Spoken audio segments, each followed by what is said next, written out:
Bonjour et bienvenue sur Indie Maker. Dans ce podcast, j'échange avec des makers qui ont su transformer leurs idées en business florissant. Au-delà de leur success story, nous allons décrypter leur histoire, leur stratégie et leurs challenges. Tout cela afin de comprendre comment ils ont réussi à devenir profitables. J'interroge différents types de makers, des novices, des aguerris, toujours dans le but de comprendre comment ils se sont lancés et comment ils ont rendu leur business périn. Qui que vous soyez, dans ce podcast, vous apprendra à devenir un indie maker. Et le tout sans se prendre au sérieux. Aujourd'hui, on est en présence de Arthur de Villemandy. Alors, premièrement, merci d'avoir accepté mon invitation. De rien, merci à toi de m'inviter. Du coup, Arthur, si tu devais résumer ton parcours en 2-3 phrases, comment tu te présenterais ? Alors, Arthur, j'ai 27 ans. Aujourd'hui, je suis CEO d'une boîte que j'ai montée il y a 2 ans et demi, qui s'appelle Planète. Planète, en quelques mots, c'est une newsletter qui analyse des actualités tech et business. C'est une newsletter gratuite. Et plus récemment, on a lancé un produit payant qui est aussi sous forme de newsletter, qui s'appelle Magma. Et le but de Magma, c'est de trouver les meilleures opportunités business pour les entrepreneurs en Europe. Donc en fait, ce qu'on fait, c'est qu'on détecte des signaux faibles, on fait des petites analyses par newsletter, dans nos newsletters, et en fait, on essaie de creuser des opportunités business super intéressantes. À côté de ça, on a des ressources, on met à disposition des ressources très pratiques, et on a créé une communauté privée d'entraide entre tous ces entrepreneurs. Donc on a majoritairement des entrepreneurs soit qui sont en recherche de projets, soit des entrepreneurs plus confirmés qui cherchent à rester à l'écoute des marchés, et aussi pas mal d'investisseurs. Donc ça, c'est ce que je fais aujourd'hui. Avant ça, très rapidement, moi, j'ai travaillé pendant 1 an dans la Silicon Valley, dans la cellule d'innovation de BNP Paribas qui s'appelle l'Atelier, qui est dans la Silicon Valley à Paris et à Shanghai, dont le but est d'observer les innovations dans ces villes. Là-bas, mon job était majoritairement de faire de l'analyse en fait de trends émergents. Donc c'est ça qui m'a donné un petit peu le goût de ce que je fais aujourd'hui. Ensuite, j'ai totalement changé d'univers parce que j'ai terminé mon école. J'ai appris à coder avec le Wagon, que tes auditeurs ou tu dois connaître, qui est une formation de code à Paris et en ligne. Ce qui m'a amené vers un rôle de product manager. Donc là, je bossais avec les devs et les designers dans une petite boîte qui s'appelait Kudos à l'époque, qui était une app de recherche d'emploi. Ah oui, ça me dit un truc, oui. Ouais, façon Tinder. Donc on avait plein de téléchargements. Je suis resté un an et demi là-bas. Et le but de cette app, donc, c'était de connecter en gros des jeunes diplômés ou des jusqu'à à peu près 30-35 ans avec les meilleures offres d'emploi. Donc c'était des offres d'emploi dans les startups et dans des grands groupes. Je suis resté 1 an et demi là-bas. Et ensuite, je suis parti en fait au moment du rachat, parce que la boîte s'est fait racheter par Le Bon Coin avant l'été 2017. Et c'est à ce moment-là en fait que l'idée de Planète a commencé à germer dans ma tête, et j'ai commencé à la rentrée 2017, donc septembre-octobre 2017. Voilà. Du coup, t'es parti d'abord et après t'as créé ton projet. Ouais, j'ai démissionné. Le projet était déjà dans ma tête. Je commençais un petit peu à sonder, autour de moi, les personnes, mes potes en fait, tout simplement. Et puis c'était un moment de ma vie aussi où je me disais que j'avais pas envie d'être product manager dans une grande boîte. Entreprendre, c'est toujours un truc qui était dans ma tête. En fait, j'ai commencé à gagner de l'argent, on va dire par moi-même, sans être salarié, avec la musique. Okay. Quand j'étais en école, en fait, je faisais partie d'un collectif d'artistes avec des musiciens, des musiciens, des gens qui faisaient des courts-métrages, etc. Et en fait, grâce à ça, on a fait quelques dates à Paris, et je faisais de la musique de publicité, en fait, pour des grandes entreprises. Et là, je me suis dit, tiens, c'est cool, en fait. J'avais gagné de l'argent en faisant un morceau de musique de 45 secondes que je fais en quelques heures dans ma chambre. Voilà, c'est un peu ça. C'était quoi que t'appelles gagner de l'argent ? C'est genre 500 balles, genre un petit salaire ? Non, c'était plus. Alors non, c'était clairement pas sous forme de salaire, mais ouais, les contrats, je me rappelle plus du chiffre exact, mais ça devait être entre 1500 et 2500 euros par morceau. Okay. Donc ouais, c'était pas mal, surtout à l'époque. Je venais de rentrer en école, donc je devais avoir 20 ans, ouais, donc c'était cool. ça m'a fait un peu d'argent et là je me suis dit ok, moi j'étais derrière mon ordi parce que je composais tout sur ordinateur avec des instruments qui se branchent à l'ordi, que ce soit des instruments réels ou pas. Et du coup, je me suis dit, tiens, c'est quand même pas mal de pouvoir faire ça. Et ouais, du coup, c'était un peu mon premier projet entrepreneurial, mais c'était évidemment pas une boîte. Et puis après, voilà, ça m'a donné le goût, quoi. Ok. Voilà. Du coup, on revient un peu sur ton lancement donc de Planète. En fait, t'as démissionné dans le but de créer un truc ou c'est l'idée a continué à germer et puis vu que ça a pris, c'est vraiment le chemin que t'as choisi. Bah non, quand j'ai démissionné, c'était effectivement pour créer Planète. J'avais déjà choisi le nom. Je me rappelle que j'avais une petite idée. Après, c'est toujours la même chose, hein, entre l'idée qu'on a au tout début et l'idée qui est, enfin, et ce qu'on fait maintenant. En fait, évidemment, ça n'a absolument rien à voir. Enfin, pas rien à voir, mais C'était quoi ton idée tout au début? Bah, tout au début, en fait, je me disais, si tu veux, je suis parti d'un constat très simple, c'est que, en fait, les gens de ma génération, donc je vais pour schématiser, je vais dire entre 25 et 40 ans, qui s'intéressent à tous les sujets tech et business. En fait, ils étaient un peu coincés au niveau des médias entre deux types de médias. C'est les médias traditionnels économiques. Là, je parle de la France. Comme les Échos, Alternatives économiques, Capital.fr, etc. Mais c'est des médias qui parlent pas vraiment aux gens de ma génération. Enfin, en tout cas, Clairement.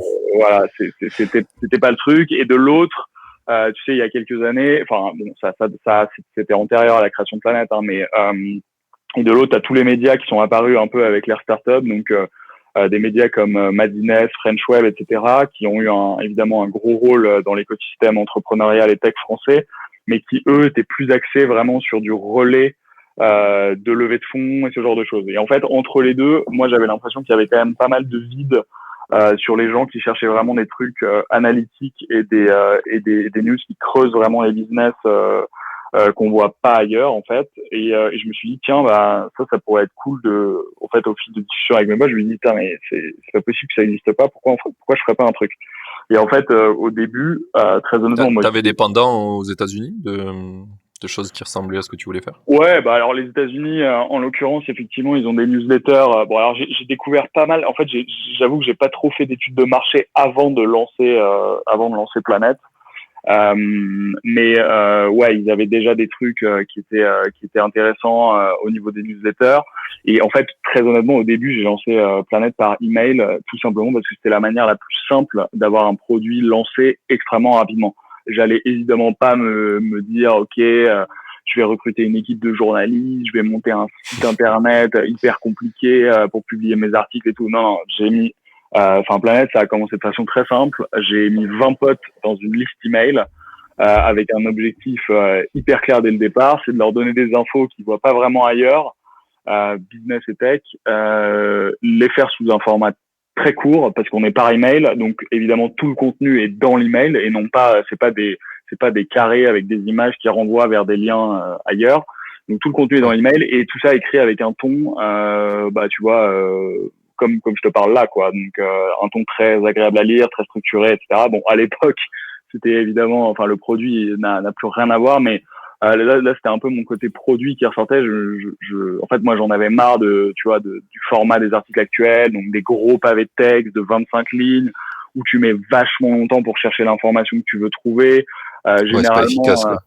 Ouais, moi, ce que je dis souvent, c'est qu'en fait, si tu veux, je pense que les articles de presse, généralement, en fait, si tu réduisais la taille des articles de 90% des articles par 3, je pense qu'en fait, on gagnerait beaucoup plus de temps à rechercher des informations, tu vois. Pour une information de relais d'une information, tu vois, qui n'a pas vraiment, je parle pas des articles d'analyse, hein, mais surtout des informations relais. En fait, si on divisait tout par 3, on serait tous plus contents et les gens perdraient moins de temps à écrire ces trucs-là, tu vois. Donc voilà, c'est un peu ça la promesse de départ et l'email était vraiment par défaut, quoi. Enfin, au début, c'était par défaut. Après, je me suis rendu compte que c'était un outil absolument génial pour rester en contact avec les gens, parce que évidemment les gens te répondent directement aux emails, t'échanges directement avec eux. J'ai appelé je ne sais pas combien de lecteurs depuis le début que j'ai commencé, mais j'ai déjeuné avec des lecteurs. Enfin, j'entretiens des relations avec ma communauté le plus proche possible, évidemment sous réserve du temps que j'ai, mais ouais, Oui. l'email, c'est un médium vraiment très très puissant pour ça, quoi. D'accord. Et du coup, t'as lancé GetPlanet. Je suppose que si t'as quitté ta boîte, c'est que tu t'es mis sur, en gros, financé par Pôle Emploi. Au tout début, ouais. Alors Ok. très honnêtement, j'ai pas eu beaucoup de mois parce que je suis resté assez peu de temps en CDI. Hein, enfin, c'est mon seul Ouais. CDI pour l'instant. Et en fait, je suis arrivé en stage de fin d'études. Donc, si tu veux, entre le stage de fin d'études et le CDI, je pense que je suis resté en CDI peut-être, je dirais 7-8 mois, hein, quelque chose comme ça. Donc, j'avais pas beaucoup de ressources, mais c'est vrai que évidemment Pôle Emploi a vachement aidé. Le fait d'avoir 7-8 mois d'avance, même si c'est une fenêtre de tir assez petite, c'est quand même évidemment un confort, qui est pas négligeable, quoi. Ça, c'est certain. Oui, clairement, clairement. Mais c'est le premier investisseur dans les startups en France, ça, je pense, Pôle Ça, Emploi. c'est clair. Ouais, non, c'est clair. Et du coup, t'as lancé GetPlanet et là, tu viens de lancer Magma maintenant, qui est une version payante Ouais, de newsletters. Donc, du coup, ouais. ça veut dire que t'es arrivé à faire du cash aussi avec GetPlanet? Ou comment t'as fait pour survivre jusque-là? Alors ça c'est assez compliqué parce qu'en fait les lecteurs qui sont abonnés à Planet ne voient pas, n'ont pas vu tout ça parce que alors il y a une partie qu'ils ont vu, une autre partie qu'ils n'ont pas vu. En fait au début on faisait évidemment zéro cash quand on s'est lancé. Euh, En fait 4 mois après la création, Planet est rentré à The Family que tu dois connaître, Oui, oui. donc On en parle souvent dans ce podcast. qui est On un parle partout. c'est une famille d'entrepreneurs en fait en Europe qui t'aide à grossir. Donc ça a évidemment apporté pas mal. Donc pour plein de trucs, pour l'amélioration du produit, pour avoir du feedback, pas mal de feedback, pour aussi évidemment faire de l'acquisition sur des lecteurs, etc. Et en fait, de fil en aiguille, il y a des gens qui sont venus me trouver, notamment un cabinet de conseil intérieur à The Family qui s'appelle Pathfinder, qui est en fait un cabinet qui aide les grands groupes à inventer de nouveaux business models. Et je me suis rendu compte. Et Pathfinder en fait avait un besoin en contenu pour ses clients. Donc en fait on a commencé à bosser ensemble et je rédigeais des contenus pour certains grands groupes clients de Pathfinder. Donc il y en a eu plein, hein, des Suez, General Electric, Nespresso, enfin bref, une quinzaine de grands groupes. En fait je leur rédigeais du contenu premium sur leurs problématiques business. Et le but, c'était très simple, hein, c'était d'analyser, tu vois, un petit peu là où ils en étaient avec les actifs qu'ils avaient et de leur montrer un petit peu des nouveaux modèles d'affaires sur leur secteur et leurs problématiques qui pourraient être intéressants pour eux. Donc, si tu veux, c'était un peu ni plus ni moins que du conseil, sauf que c'était une version évidemment très light, parce que toute la partie conseil, c'est évidemment Pathfinder, parce que qui le faisait, parce que c'est leur métier. Nous, c'était vraiment de faire de la veille et de choper des idées de business intéressantes pour les modèles d'affaires. Et en fait, de fil en aiguille, j'ai même rencontré, moi, à titre perso, pas mal de grands groupes en one-to-one, avec lesquels j'ai passé des contrats. Le problème de ça, c'est que, bon, évidemment, ça prend un temps de dingue. C'est des cycles de vente qui sont très longs. Nous, à l'époque, on était deux, mais je faisais ça évidemment tout seul. Donc, je faisais mes petits rendez-vous, tu vois, au stage des grands groupes, etc. Donc c'était très, très time consuming. Ça m'a appris énormément de choses. Et évidemment, Magma ne serait pas là sans aussi cette phase-là. Donc ça m'a appris vraiment beaucoup de choses. Et en fait, je me suis posé la question au bout d'un moment. On s'est dit, OK, bon, si on continue dans cette voie-là, ça veut dire qu'on va devenir ni plus ni moins le business model d'un cabinet de conseil. Donc, en gros, tu vends ton cerveau et ton temps. Mais sauf que, en fait, ta capacité de production, elle est fonction du nombre de personnes que tu recrutes. C'est un modèle de cabinet de conseil, agence, etc. Oui, ça scale pas, Moi, quoi. voilà, ça scale pas du tout. Et la question, c'est que moi, en fait, évidemment, la scalabilité, c'est un truc que je recherche, mais surtout j'avais pas envie de faire ça. Enfin, très honnêtement, bosser avec des grands groupes, leur faire du contenu et vendre mon temps, ça me disait pas du tout. Donc du coup j'ai refusé. Donc on a arrêté ce business model là. Entre temps on avait eu aussi des propositions, tu vois, notamment du BCG, le grand cabinet de conseil qui voulait qu'on que Planet fasse sa newsletter grand public sur l'innovation en France, en français. C'est un truc qu'on a refusé aussi parce qu'on s'est dit ok, mais enfin c'est quoi le business model derrière, quoi. On va pas être un éditeur qui va produire des newsletters pour toute la terre entière. ça n'avait pas trop de sens. Et puis encore une fois, en gros, c'était un système de marque blanche quoi qu'ils voulaient. Exactement. Ouais. Donc ça, on a dit non aussi. Et après, en fait, il y a la question du sponsoring qui est arrivée, tout simplement parce que avec Planète, on a créé une communauté de gens qui sont extrêmement engagés et extrêmement qualifiés. Tu vois, on a des chiffres. Vous avez combien de personnes dans la communauté? Alors aujourd'hui, on a 14 000 personnes dans la communauté. Nous, on est bon, déjà, on traite de sujets qui sont quand même assez spécifiques. Hein, donc, on est évidemment pas une newsletter très grand public. Tu vois, on fait pas d'actualité sur ce qui s'est passé dans le milieu politique dans la journée ou ce genre de choses, etc. Donc, c'est quand même des sujets assez ciblés, enfin même très ciblés. Donc, on a 14 000 personnes qui sont dans la communauté. Et puis qu'est-ce que je disais? Et oui, et l'autre penchant, donc c'est majoritairement des gens qui sont dans les milieux d'innovation, tu vois, donc beaucoup d'entrepreneurs, d'investisseurs, des labs d'innovation des grands groupes, des agences digitales, des cabinets de conseil en innovation, des agences d'influence, de RP, etc., etc. Et l'autre versant, c'est l'engagement. Nous, alors l'email, c'est assez simple. Hein, tu mesures ça par le taux d'ouverture de tes emails et le taux de clic. Nous, en fait, historiquement, on a plus de 50% d'ouverture à tous les emails qu'on envoie. Alors au début, c'était un peu moins. Alors pas au tout début, évidemment, quand il y avait 20 personnes dans la communauté, c'était 80%. Mais, et que c'était tes potes, ouais. Forcément, voilà, ils l'ouvraient. Alors, je parle. Au début, ça s'était stabilisé vers. Je crois que c'était entre 35 et 40%.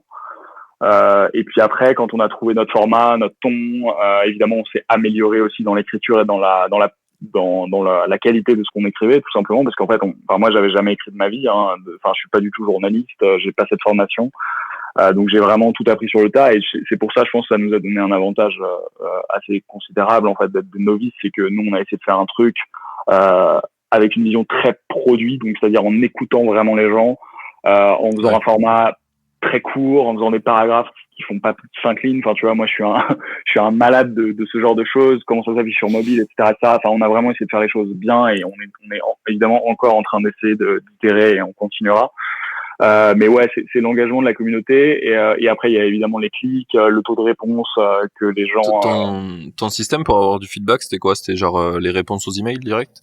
Alors, il y a les réponses aux emails, bien sûr, mais en fait, on a inventé, c'est pas nous qui l'avons inventé, il y a d'autres gens, j'imagine, qui font ça, mais en fait, on a deux petits emojis à la fin de nos emails.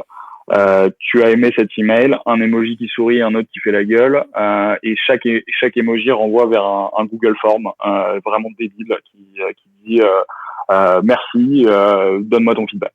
Et en fait, tu vois, depuis le début de Planète, alors ça fait longtemps que j'ai pas regardé le Google Doc, le Google Sheet là qui enregistre toutes les réponses, mais je pense et alors ça on l'a automatisé, donc on a les réponses qui arrivent directement dans notre Slack. En fait, on a une channel dédiée avec toutes les réponses des gens qui arrivent dans notre Slack. Mais sur le Google Doc, on doit avoir reçu depuis le début. Là, je parle juste des Google Forms, au moins 3000 réponses. 3000 personnes qui ont écrit des messages sur le Google Form et après des emails directs en répondant. On a dû recevoir. Je saurais même pas te dire combien. Enfin, honnêtement, c'est impossible. Ça, c'est beaucoup plus difficile à mesurer. Ça, c'est beaucoup plus difficile, quoi. Donc voilà, c'est les deux métriques qu'on regarde. Je sais plus quelle était ta question de départ, mais on a enchaîné sur beaucoup de choses. Ma toute première question, c'était comment t'es arrivé à en vivre de ce projet. Ah oui, voilà, c'est ça. Donc voilà, on s'est rendu compte qu'on avait cette communauté là. Et en fait, dans le même temps, il y a des marques qui ont commencé à nous contacter en disant OK, bah voilà, moi je lis Planète tous les jours. Parce qu'à l'époque, on était tous les jours. Ensuite, on était 3 fois par semaine.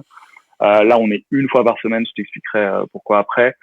Et en fait, elles nous ont contactés en disant voilà, moi je lis Planète, je travaille chez cette marque-là. Est-ce que vous proposez de mettre en avant des marques dans votre newsletter? Donc, on a commencé à faire des petits paragraphes sponsorisés natifs pour les marques en mettant évidemment en avant les deux aspects, donc l'engagement de la communauté qui était très très fort et la qualité des gens qui nous lisaient, le profil des personnes qui nous lisaient.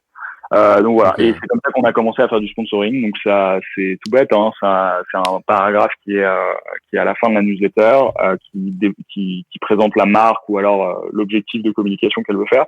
On s'est quand même imposé des règles assez strictes sur ça, hein. Évidemment, on fait pas de la publicité pour des marques qui n'ont rien à voir avec la ligne éditoriale. Il faut vraiment qu'on se sente, et c'est nous qui filtrons si jamais ça correspond ou pas avec notre ligne éditoriale et la communauté, parce que si on fait de la publicité à tout va avec des marques qui n'ont rien à voir, évidemment, nos lecteurs ils vont nous dire non mais les gars, qu'est-ce que vous faites?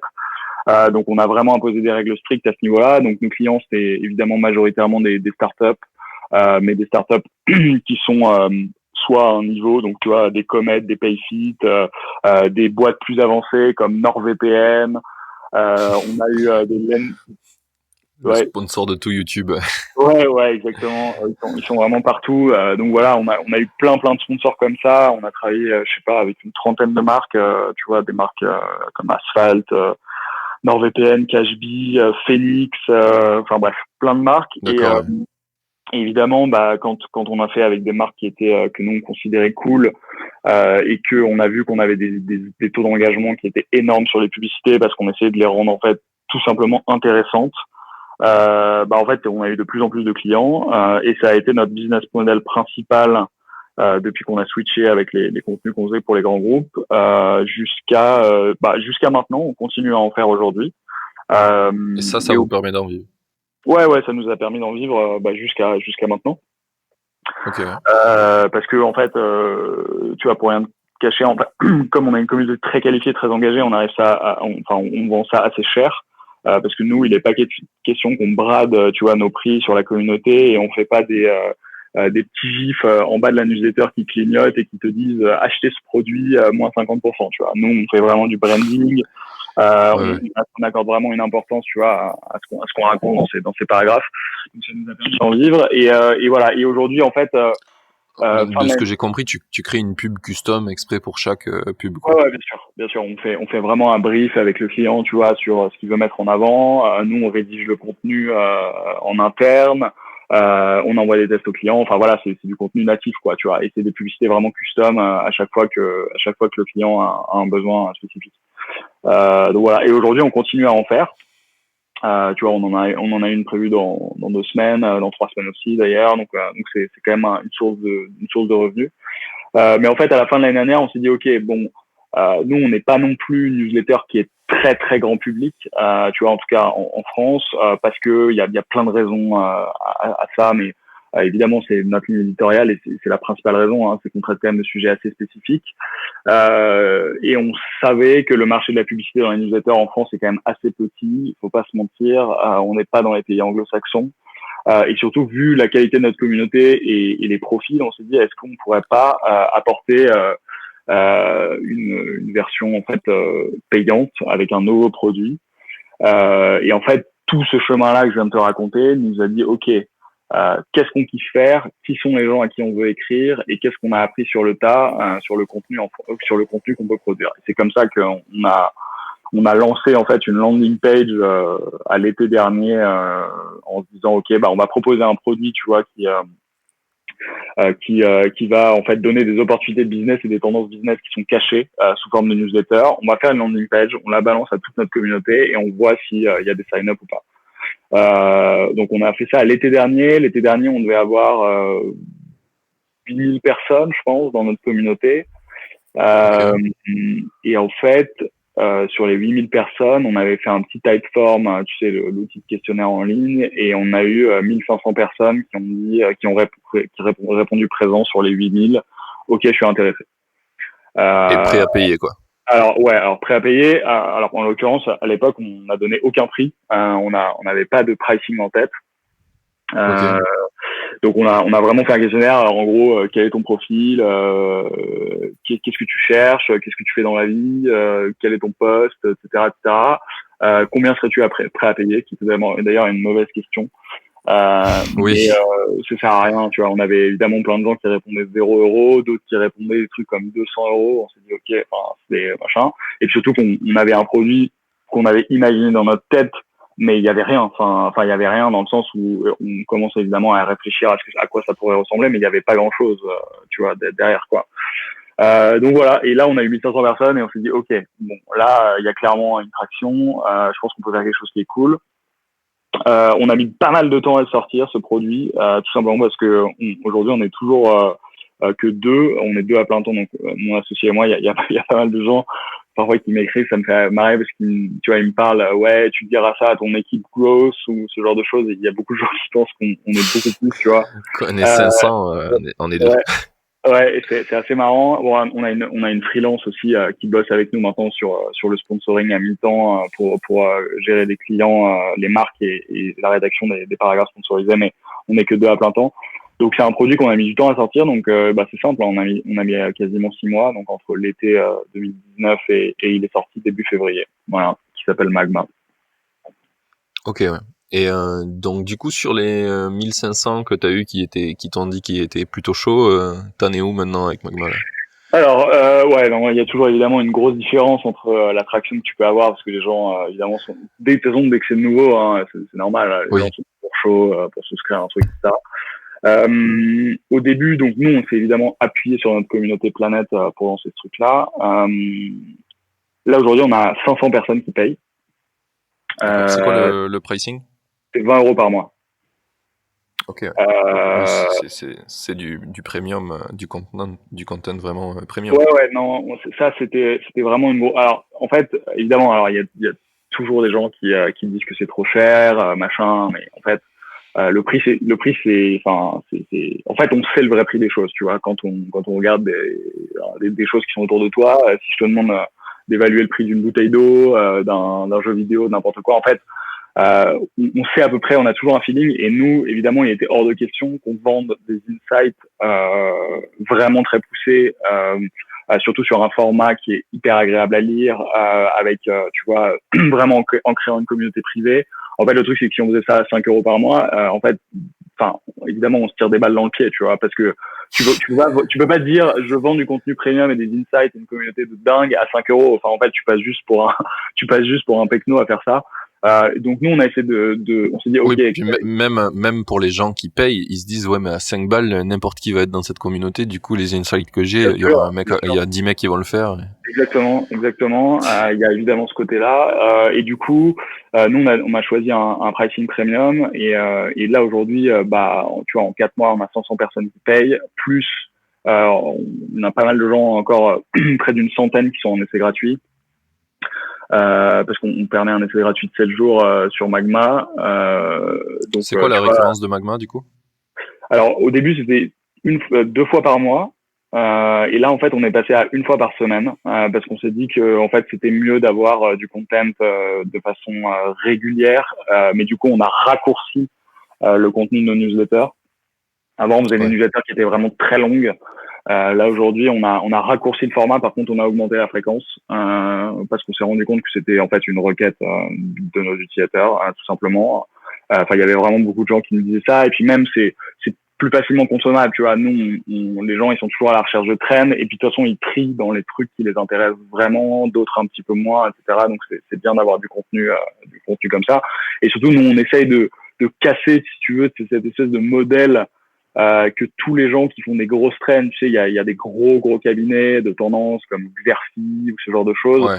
Eux, justement, c'est du contenu rare, mais qui est imbouffable. Enfin, je veux dire, je sais pas qui lit des rapports Nielsen, des rapports, tu vois, Xerfi, à part nous, parfois pour avoir des chiffres qui nous semblent intéressants, mais jamais on les lit en entier, évidemment. C'est des trucs qui sont, je veux dire, personne ne lit ça, quoi. C'est des trucs des PDF de 150 pages, etc., etc. Alors, il y a sûrement des gens qui les achètent, ceux qui sont des grands groupes, évidemment, parfois pour se rassurer, d'ailleurs. Mais voilà, nous, on avait envie de casser ce modèle-là, de faire un truc qui est beaucoup plus consommable, et c'est pour ça qu'on a choisi ce pricing. Et aujourd'hui, on est en train, en tout cas, les premiers chiffres nous montrent qu'on est un peu en train de remporter notre pari, tu vois, parce que un produit comme ça... En chiffre, tu parles en taux d'ouverture, par exemple? Non, on inscrit, en fait, tout simplement. Oui. Tu vois, 500 personnes aujourd'hui qui payent 20 euros par mois pour un média par newsletter en France, sachant qu'on a développé là on est en train de développer tout juste de commencer l'acquisition payante, mais nous c'est que de l'acquisition naturelle, organique. Organique. c'est bien. On est content et surtout, je pense qu'on peut aller évidemment beaucoup plus loin. Et d'ailleurs, justement, tout à l'heure, je te parlais du taux d'ouverture. Tu vois une différence entre la newsletter gratuite et la newsletter payante? Ouais, bien sûr. La newsletter payante, évidemment, on a un taux d'ouverture qui est bien supérieur à la gratuite, parce que les gens payent, hein, enfin, tout simplement. Donc, oui, voilà. Ils veulent voir pourquoi ils ont payé. Ouais, bien sûr. Non, le taux d'ouverture est évidemment excellent sur les payantes. Déjà, il y a moins de monde, évidemment, que sur Planète. Et puis comme les gens payent, les gens ouvrent, donc voilà. Ok. Donc du coup, actuellement là, tes deux projets qui te font vivre, c'est Planète et Magma. Mm-hmm. Et ça vous permet de vous faire vivre tous les deux, aux deux cofondateurs, plus là un peu la freelance, c'est ça? Ouais. La freelance, c'est vraiment une freelance, hein, donc c'est comme un peu une pigiste si tu veux, un peu le même principe. Mais oui, bien sûr, entre les sponsoring et le revenu. De Magma, ouais, bien sûr, on en vit bien sûr tous les deux, à plein temps, quoi. C'est l'heure de la pause. J'en profite pour te rappeler de noter le podcast, et si tu souhaites m'aider à l'améliorer, mets un commentaire car je les prends tous en compte. Dernière chose, si tu connais des makers que tu aimerais voir dans le podcast, va sur indiemaker.fr, tu pourras voter pour ceux que tu voudrais voir, et ne t'inquiète pas, si un maker est absent de cette liste, tu peux toujours l'ajouter toi-même. On reprend, c'est parti. Ok, et ça depuis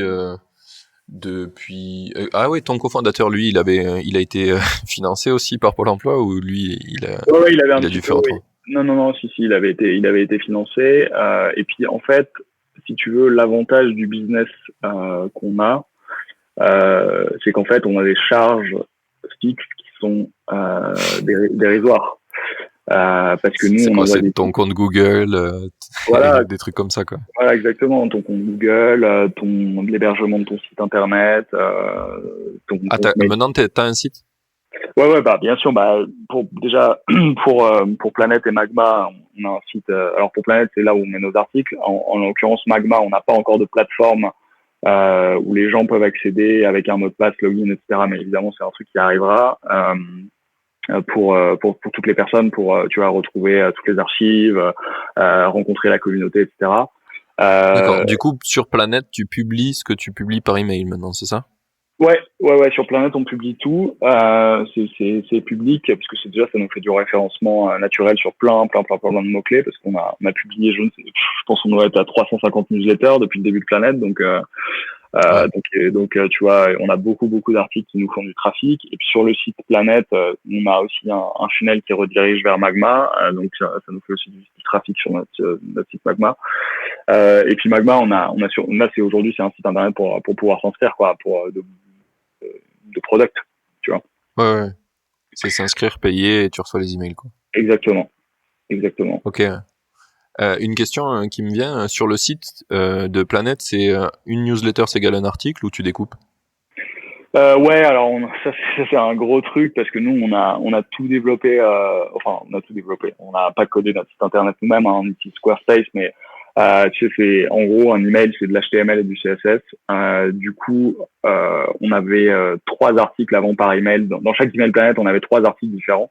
Donc en fait, on uploadait le HTML qui correspondait à un seul article dans l'email pour en faire un article sur le site Planète, quoi, tu vois.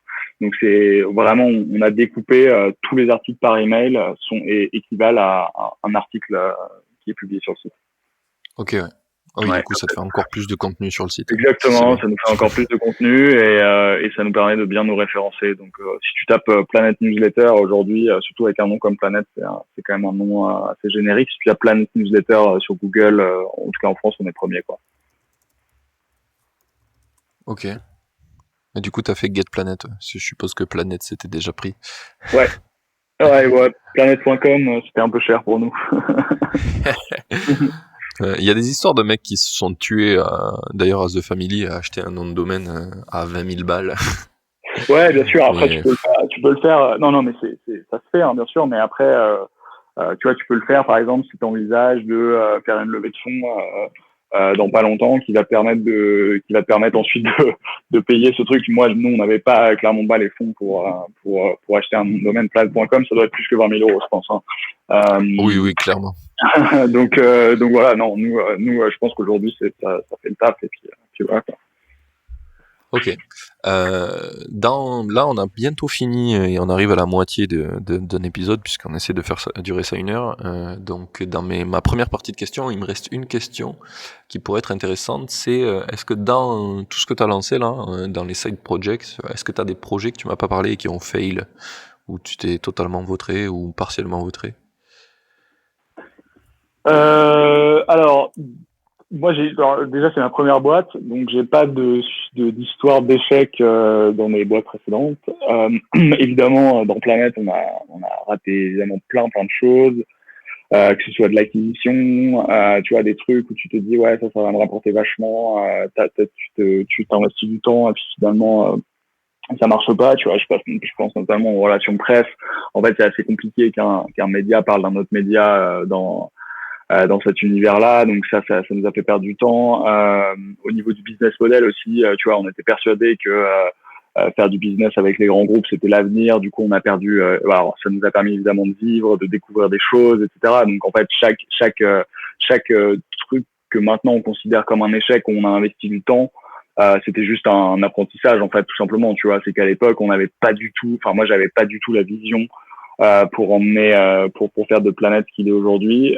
Aujourd'hui, là, je pense qu'on a clairement trouvé le sens de ce qu'on faisait, surtout avec Magma et la croissance qu'on a et la communauté qu'on est en train de créer. Tu vois, on a vraiment des entrepreneurs, alors des gens qui démarrent, mais on a aussi des entrepreneurs de renom qui ont déjà monté des boîtes, qui ont levé parfois plus de centaines de millions d'euros. Et on a des investisseurs aussi de pas mal de fonds d'investissement très connus en France et en Europe. Tu vois, nous, on avance comme ça. Après, c'est comme toutes les histoires entrepreneuriales. Tu vois, il y a plein de trucs où tu penses que ça a marché, en fait, pas du tout. Le but, c'est justement de tester pas mal de trucs, même si tu y crois bof, tu vois. Tu te dis, bon, j'y crois bof à ce truc-là, mais bon, il y a peut-être un truc à aller chercher. Donc, on va le tester quand même. On va bien le tester. Et puis si ça marche, tant mieux. Si ça marche pas, bah, next, on passe au truc suivant, quoi, tu vois. Je pense que c'est un peu la ligne de conduite qu'on s'est Okay, ouais. et puis nous voilà, on avance comme ça, quoi, tu vois, on itère. Là aujourd'hui, tu vois, enfin, on a une infrastructure technique, on a vraiment lancé ça de façon, on s'est dit ok, bon, bah, c'est bon, on va voir si la proposition de valeur déjà plaît à des gens.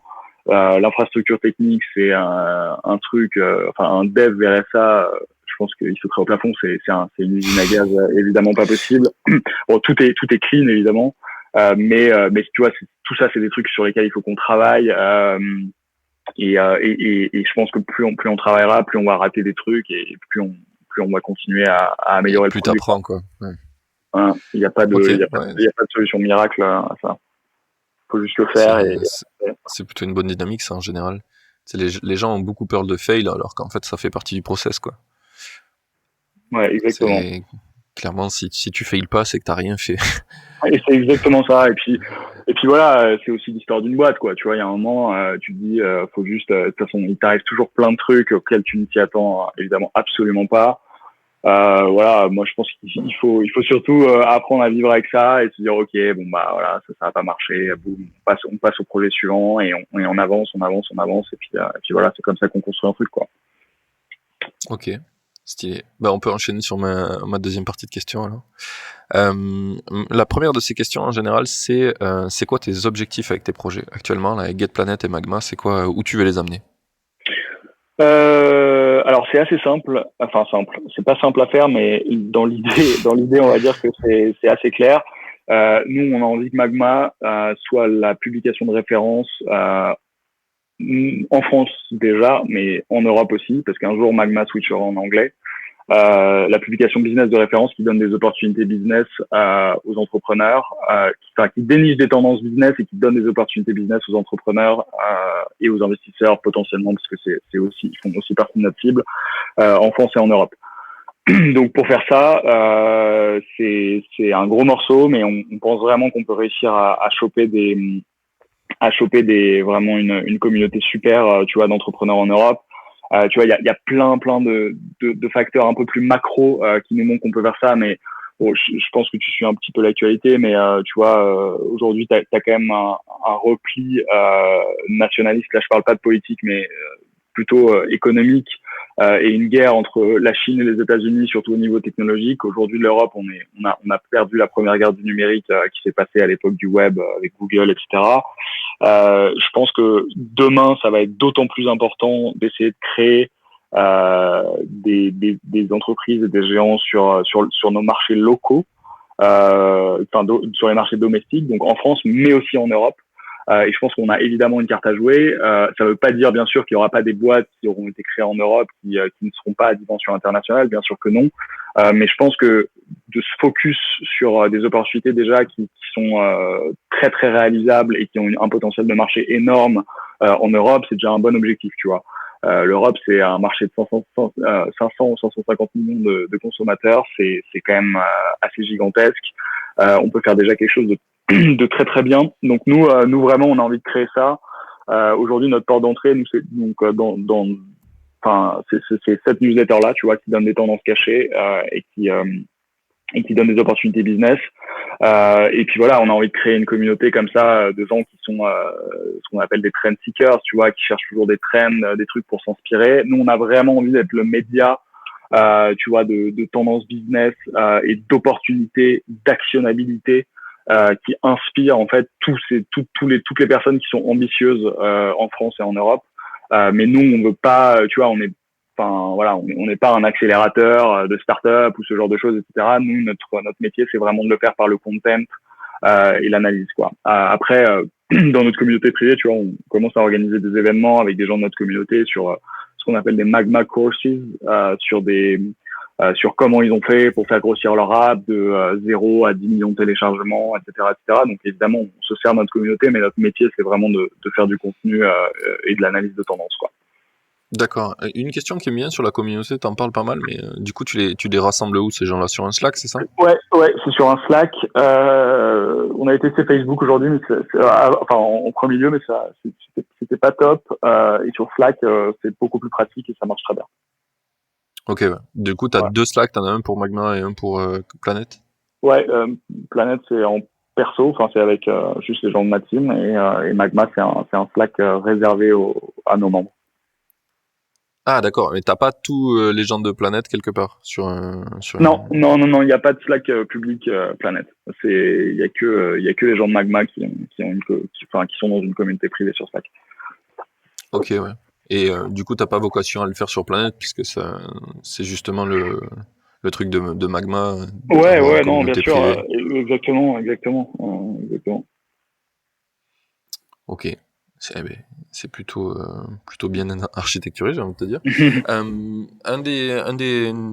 Une des questions que j'ai en général sur la partie 2, c'est comment tu détectes une idée viable. En gros, quand tu t'es dit que tu allais faire Magma, c'était quoi ton process?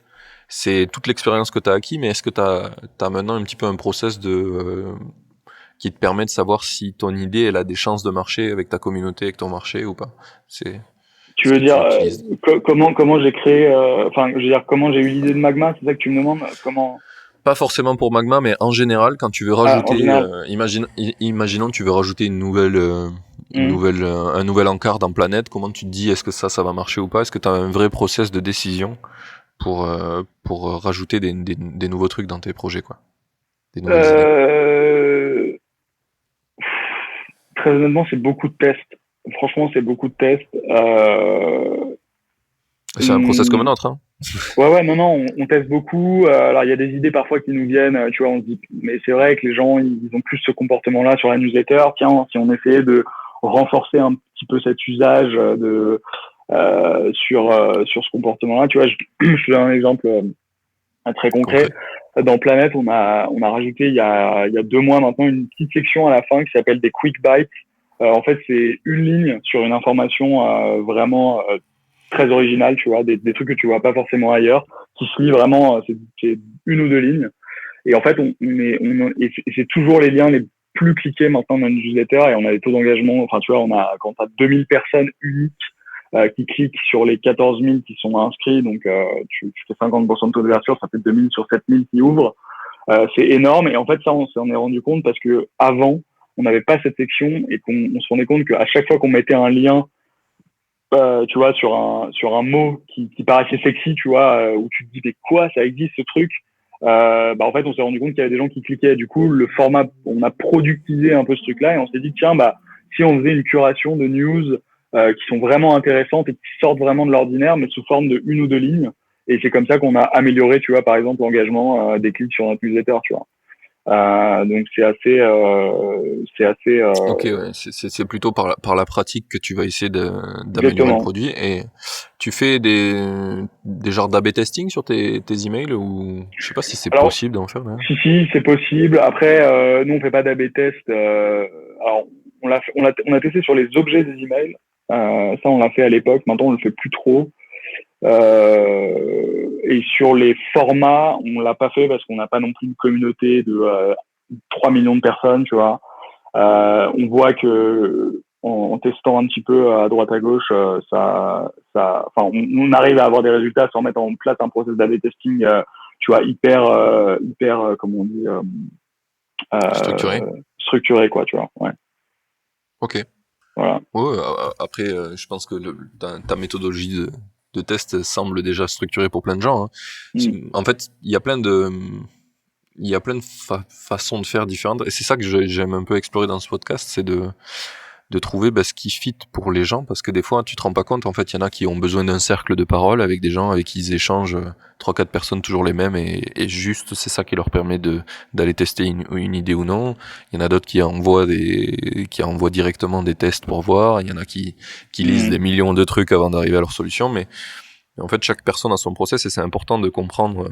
Ouais, alors ouais, moi je euh, suis pas de la dernière catégorie, ça c'est sûr, de lire des millions de trucs. Évidemment, j'en lis quand je vois des trucs intéressants passer, bien sûr, mais ouais, moi je regarde surtout le comportement de mes utilisateurs, je les appelle, je décroche mon téléphone et je vois ce qui se passe, quoi. J'essaie de comprendre pourquoi, comment, pourquoi il a pas fait ça, pourquoi il a pas fait ci, pourquoi il l'a fait. Et je pense que c'est la meilleure. Déjà, ça permet d'entretenir une relation hyper privilégiée avec les gens.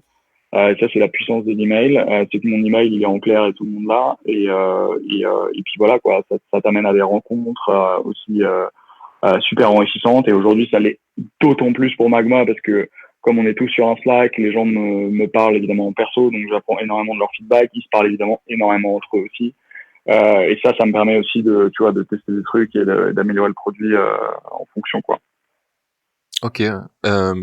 Du coup, tu fais partir la newsletter, c'est avec l'email par lequel je t'ai invité, c'est ça? Ouais, alors on utilise un service d'envoi d'email, hein, parce qu'on envoie quand même beaucoup Oui. d'emails. On utilise Mailchimp. Ok. Ouais. Mais du coup, Mailchimp, c'est ouais. un email perso, quoi. Ok. Ouais, je l'envoie toujours de mon email perso. Je trouve que c'est plus sympa de recevoir un email de quelqu'un, tu vois, que juste d'une adresse générique un peu banale, tu vois, genre no reply at C'est hardcore, magma.co, ça. c'est pas cool, tu vois. Ouais, Ouais. non, je l'envoie toujours et puis voilà, et puis ensuite Mailchimp, on a vraiment tout customisé, tu vois. Comme je te disais, l'email c'est un HTML, enfin c'est de l'HTML et du CSS. Moi, je suis absolument persuadé que avec le boom des newsletters qui est en train d'arriver, une des façons de stand out par rapport à tous les concurrents, c'est de faire un design qui va un petit peu améliorer l'expérience de lecture, tu vois. C'est ce que beaucoup de personnes, alors il y a des gens bien sûr qui le font très bien, hein, mais il y a beaucoup de gens qui font des newsletters qui l'oublient. T'as qu'à regarder dans certaines newsletters auxquelles t'es abonné, généralement le design c'est une catastrophe. Tu vois, moi, c'est aussi le côté produit où j'ai envie de ramener les expériences hyper abouties qu'on a sur les apps, par exemple B2C, tu vois, avec les Messenger, les Ouais. Snapchat, les Zenly, tous ces trucs-là qui travaillent vraiment leurs produits, d'essayer d'amener un peu cette culture produit dans l'email. Alors, bien sûr, l'email, c'est une plateforme qui est un peu bâtarde parce qu'on a très peu de marge de manœuvre pour faire, tu vois, on peut pas mettre des animations, enfin, très peu, Oui, etc. oui, clairement, oui. C'est pas possible, mais nous l'email on l'a fait coder par un développeur, tu vois. Ah oui, oui, Enfin, vous utilisez pas du tout l'interface de Mailchimp, quoi. Vous avez tout alors en custom. ouais, on l'a utilisé. En fait, pour Planet, c'est un format un peu hybride. On utilise des trucs de Mailchimp de drag and drop et c'est moi qui ai codé par dessus du HTML et du CSS pour revoir un peu le format. Pour Magma, comme on a une newsletter très longue, il fallait vraiment que l'HTML soit hyper clean. Et du coup, on a pris un développeur freelance pour coder ça, quoi. Pour coder vraiment un truc hyper clean et customisé. C'est drôle parce que c'est un des trucs que je me dis souvent, que tu as fait référence tout à l'heure. C'est pour moi les deux prochaines trends, les deux trends qui sont en cours vraiment sur des produits qui vont marcher, c'est avoir une expérience de ouf en tant qu'utilisateur. Tu vois, c'est vraiment, c'est pas forcément amener le produit le plus complet possible, mais qui est la meilleure expérience quand tu l'utilises et que tu aies l'impression d'avoir des humains en face de toi ou qu'il y a un vrai contact, quoi, que t'es pas là. Tu vois, lâché tout seul ou qu'il n'y a pas de, je pense qu'on a une vraie dynamique à humaniser les produits et faire que facilement tu puisses contacter un humain s'il y a des problèmes dedans, ou que ça ressemble à une interaction humaine, tu vois, genre une vieille FAQ pour voir tes problèmes, ça va de moins en moins exister, je pense, et ça sera toujours des bots qui ont l'air très humains, etc., quoi. Bien sûr, non, c'est clair. Et puis nous, on mise là-dessus, quoi. Tu vois, on n'est pas des robots qui font de la veille. Nous, on essaie vraiment de rajouter une expérience à notre newsletter. Tu vois, moi, je compare souvent, genre, j'ai envie que quand les gens, ils ouvrent une newsletter Magma, c'est comme s'ils ouvraient un bouquin. Tu vois, quand tu ouvres un livre et que vraiment c'est un livre que t'adores, en tout cas, t'as vraiment envie de le lire, t'as vraiment une expérience, tu vois, t'ouvres le livre, t'as une introduction, t'as quelqu'un qui te raconte une histoire, etc. Bon, alors le design à l'intérieur d'un livre, ça dépend des livres, mais ouais. c'est sûr que dans un roman, c'est pas forcément imagé, mais tu vois, nous, on a vraiment envie que ce soit hyper fort, quoi. Donc voilà, tu vois, là, on est en train on a bientôt une nouvelle identité graphique qui arrive dans Magma, qu'on a fait faire justement par des designers qui font du 3D, de l'animation, qui sont spécialisés normalement dans le B2C. Donc, enfin, B2C dans les apps surtout. Donc, tu vois, on essaie vraiment d'amener un petit peu des trucs qui sont pas forcément du milieu de l'emailing dans ce milieu-là pour faire vraiment une expérience de lecture hyper poussée, quoi. D'accord. Voilà. Alors, juste une petite question, c'est Moza ou pas? De quoi, pardon? C'est les mecs de Moza que tu... Non, non. Okay. C'est un studio qui s'appelle Makata.tv, qui est un super studio. Vas-y, je note, ça sera mis dans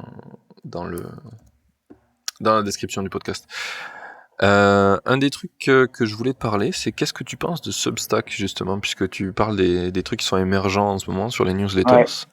T'as sûrement entendu parler de ça. Ouais, bien sûr, évidemment. C'est même d'ailleurs un signal qu'on a traité dans Magma. Alors pas sur le milieu newsletter, mais plus sur comment on peut accompagner, quels outils restent à créer pour la passion economy, ce qu'on appelle toute la passion economy. Donc tous les gens qui ont envie de vivre de leur hobby grâce à des plateformes qui justement leur permettent, tu vois, de faire grossir leur hobby et en faire un business. Substack, c'est évidemment une excellente initiative. Pour nous, c'est évidemment un signal aussi que on est sur un marché qui est porteur. Nous, on n'est pas passé sur Substack pour une raison simple aujourd'hui, c'est que Substack, c'est encore un petit peu le bordel. Notamment, tu peux pas customiser ton design. Alors évidemment, tu peux changer la couleur des boutons, ce genre de choses, mais tu peux pas faire un design custom. Sur Substack, donc tout le monde est logé à la même enseigne. Nous, on a des newsletters qui sont quand même très longues, donc on a vraiment besoin de séparer énormément les contenus. Tu vois, les sections. Donc nous, chaque section, en fait, c'est une petite card, comme tu as sur Google. Maintenant, j'ai vu que Google faisait ça sur le Google Search. Je crois que tu as des petites cards qui sont en relief, tu vois. Donc chaque newsletter Magma, c'est des petites cartes en relief qui sont designées, qu'on a designé nous-mêmes. Et Substack te permet pas du tout de faire ça. Et nous, pour l'instant, c'est vraiment très important. Surtout que Mailchimp, c'est un outil qu'on connaît vraiment très très bien. En plus, Substack, ils prennent des fees. Donc entre le feed de Substack, le feed de Stripe, machin, etc., les taxes avec la TVA, etc. En fait, au bout du compte, tu vois, ça revient. Puis le premier argument déjà ça casse ton expérience utilisateur que tu as super bien construit, que tu es le seul à avoir, c'est déjà suffisant, je pense. Exactement. Alors le seul je sais pas, mais en tout cas c'est sûr qu'on a essayé de construire quelque chose qui est différent. Après j'imagine que sur la roadmap de Substack, c'est un truc auquel ils vont penser. Donc moi je n'exclus évidemment pas l'idée de passer sur Substack un jour ou l'autre. Aujourd'hui ça répond pas à nos attentes, donc voilà. Mais sinon puis je sais plus leur fee, mais je crois que c'est quand même quelque chose d'assez important. Je l'ai pas en tête non plus, mais ouais, je crois qu'ils sont plutôt. Peut-être 10%, non, des ventes, ou je sais plus. Faudrait regarder. 2,9%, je crois. Non, Ouais. 10%, t'as raison. Ouais, tu vois, 10%, c'est quand même assez important. Donc voilà, nous, on n'a pas de raison pour l'instant de passer là-dessus, quoi. Alors, tout à l'heure, on parlait d'expérience et là, on y revient encore à ce sujet et c'est rigolo parce que moi, tu vois, je suis dans la petite partie d'extrémistes qui suppriment toutes les newsletters qu'ils reçoivent parce qu'ils les trouvent trop chiantes et trop dégueulasses. Donc, je vais essayer la tienne quand même parce que ça a l'air de m'intéresser. Mais un des trucs que moi j'aime bien et le seul que j'avais, mais ils le font plus malheureusement, c'était Jam. Donc, tu sais, en gros, ils font des news un petit peu, ils faisaient des news tous les jours. Tu pouvais dire à 18h, je veux recevoir une petite news. Et le bot Jam chatte avec toi, il te parle d'une news qu'il a vue, tu vois, comme si c'était un pote à toi. Je trouvais ça pas mal. Alors, ils ont changé le format, je crois qu'ils vont le refaire, mais est-ce que t'en as déjà entendu parler? Qu'est-ce que t'en penses? Alors Jam, oui, je vois ce que c'est. C'était un format de bot messenger, c'est ça? C'est un bot messenger? Ouais, c'est ça. Ouais, alors très honnêtement, j'ai dû peut-être tester à l'époque, il y a quelques années. Je m'en suis jamais servi de façon régulière du tout. Nous, le bot messenger, on avait testé au tout début de Planète.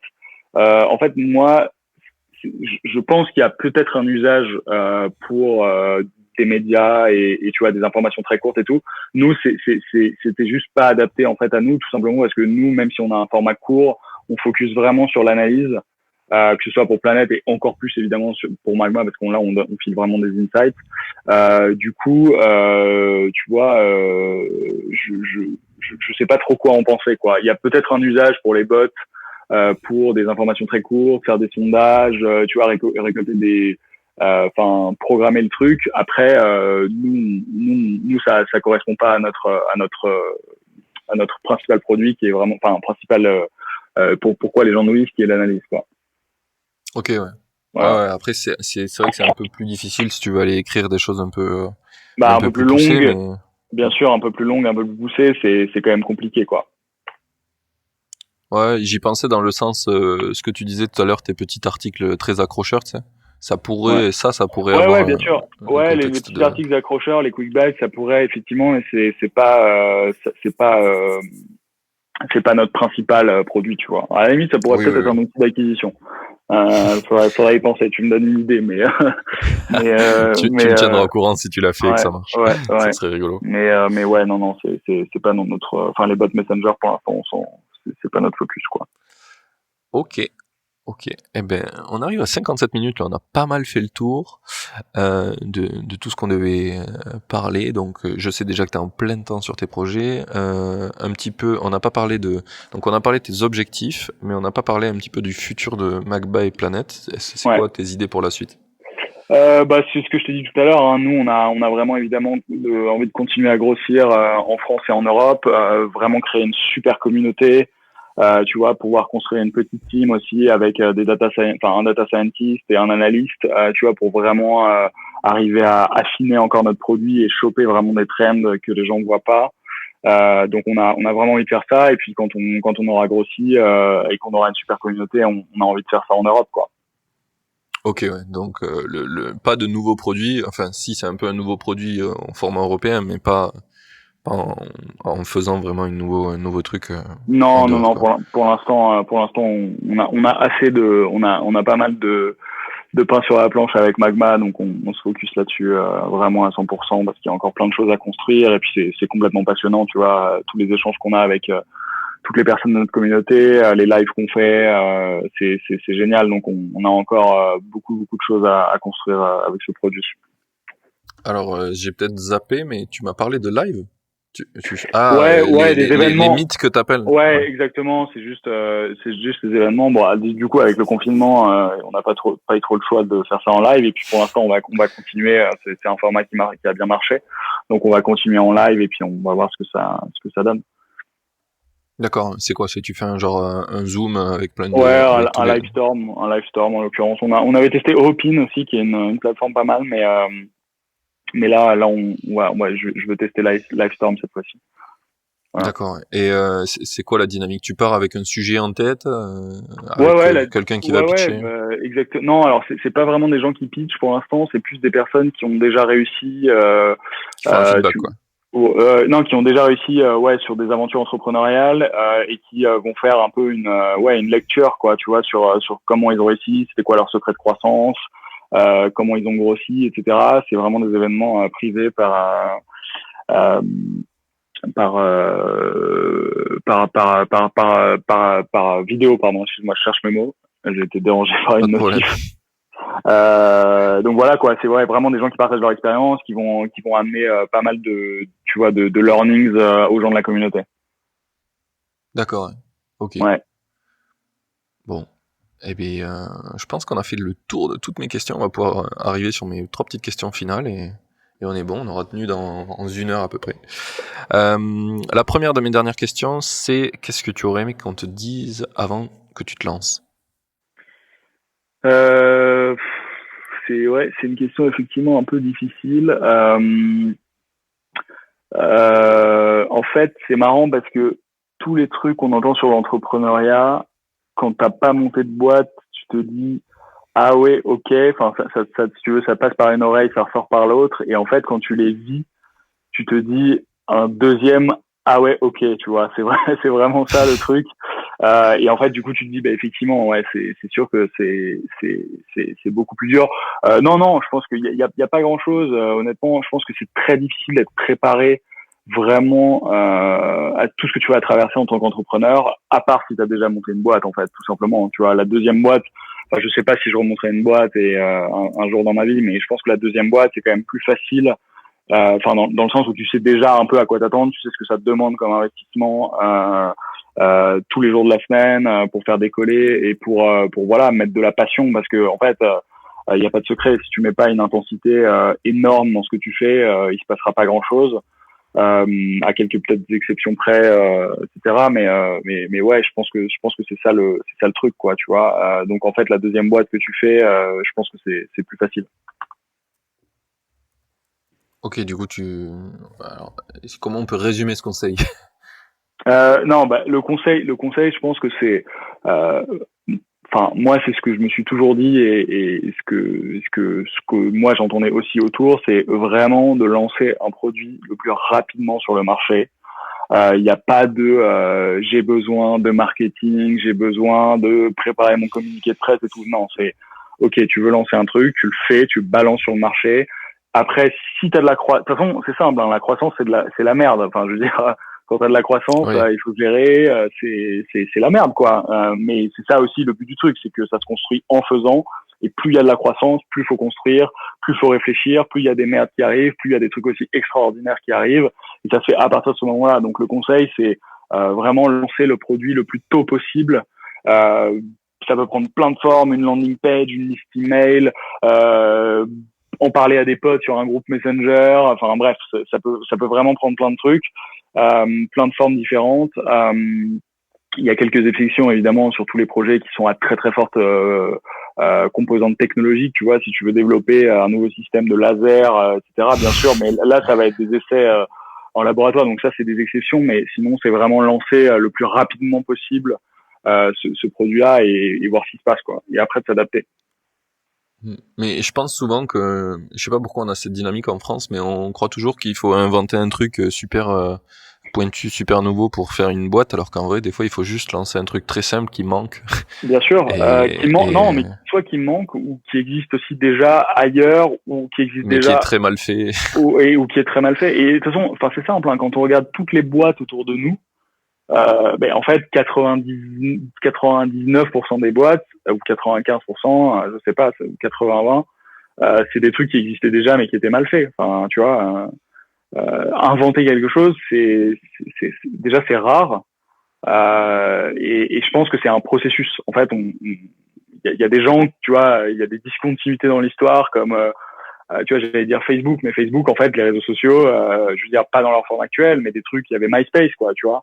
Oui, ça MySpace, existait ils déjà. avaient ils avaient 500 millions, je ne sais plus combien d'utilisateurs, puis Facebook est arrivé avec une autre forme de réseau social, et puis ils ont tout dégommé. En fait, je pense qu'il faut, voilà, il faut Tu sais, c'est une phrase assez connue, mais c'est les grands artistes copient, les génies volent. Je crois que c'est Picasso qui a dit ça. Bah, c'est exactement la même chose, quoi. Et voler, ça veut pas dire copier mot à mot, ça veut dire regarder ce qui se fait ailleurs et se dire putain, ça c'est vraiment de la bombe. Et ensuite d'en faire une version qui est super personnelle, de l'améliorer, de la peaufiner, d'améliorer en ayant du contact avec tes propres utilisateurs, pas reproduire les erreurs qui sont faites par le concurrent. Enfin, tu vois. Ça c'est des vrais trucs et je pense que et d'ailleurs nous c'est ce qu'on essaie de démystifier, hein, tu vois, quand on donne des idées de business et des opportunités à nos lecteurs Magma, il y a pas mal de choses où on leur donne des inspirations de boîtes qui existent déjà, mais soit c'est mal fait, soit ils n'utilisent pas la bonne niche et on leur donne des opportunités de niche. Enfin, tu vois, je pense que c'est un truc qu'on essaie de faire, quoi. Ouais, je pense que ça va pas mal intéresser les auditeurs de ce podcast. Ouais, je pense. Et on a vraiment tous les profils d'entrepreneurs. Il y a des idées qui sont pour des startup founders, donc des startups, tu vois, où il va falloir construire une team et plus avec lever de l'argent. Mais il y a aussi des produits qui peuvent être lancés assez rapidement, qu'on appelle plus side hustles, tu vois. Ouais. On essaie de traiter les deux. Ok. Bah, stylé. Voilà. Ça, tu viens de me faire penser à une question que j'ai oublié de te poser sur Magma. Ça a été quoi ton principal facteur pour la faire grossir, la newsletter, de passer de tes 20 premiers potes à 14 000? Planète, tu veux dire? Ouais, Planète, ouais, pardon. Planète, c'est vraiment que du bouche à oreille. On n'a jamais fait d'acquisition payante. Jamais. Alors, bouche à oreille, ça c'est 80% de notre acquisition. Et les 20% restants, c'est quand des personnes parlent de nous, donc des personnes qui ont beaucoup de followers. Donc ça peut être des personnalités, tu vois, de l'écosystème, des investisseurs, des gens de The Family qui nous ont pas mal relayés, des newsletters de curation qui parlent de nous, des podcasts, ce genre de choses. Ça nous rapporte pas mal, quoi. Ok, oui, c'est que de la reco, quoi. Mais c'est que de la reco, ouais. Ok. Voilà. Bah, top. Je pense qu'on peut passer sur l'avant-dernière. Qui est le prochain invité selon toi que je dois faire venir dans ce podcast? Le prochain invité que tu dois faire venir dans ce podcast, c'est une bonne question. En fait, j'ai pas réfléchi du tout. On arrive vite à cette question alors que je la dis à l'avance et à chaque fois c'est un peu compliqué. Mais t'inquiète, t'as quelques secondes pour réfléchir. Tu t'invites des startup founders ou c'est plus des gens qui ont des side hustles? Plutôt side hustle. Après, si t'arrives à la startup aussi, en fait, j'aime bien trouver des gens qui étaient partis sur un side et qui se retrouvent à faire une startup aussi. Genre pourquoi ils sont décidés à plus rester en petite team et à grossir. Parce que des fois c'est un truc qui arrive alors que t'avais pas prévu. Donc ça marche aussi, ce serait très vaste. Ouais, c'est compliqué comme question.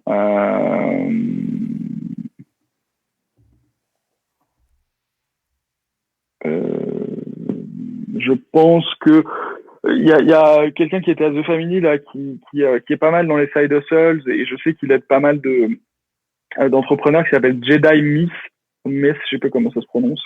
Je sais pas si tu connais.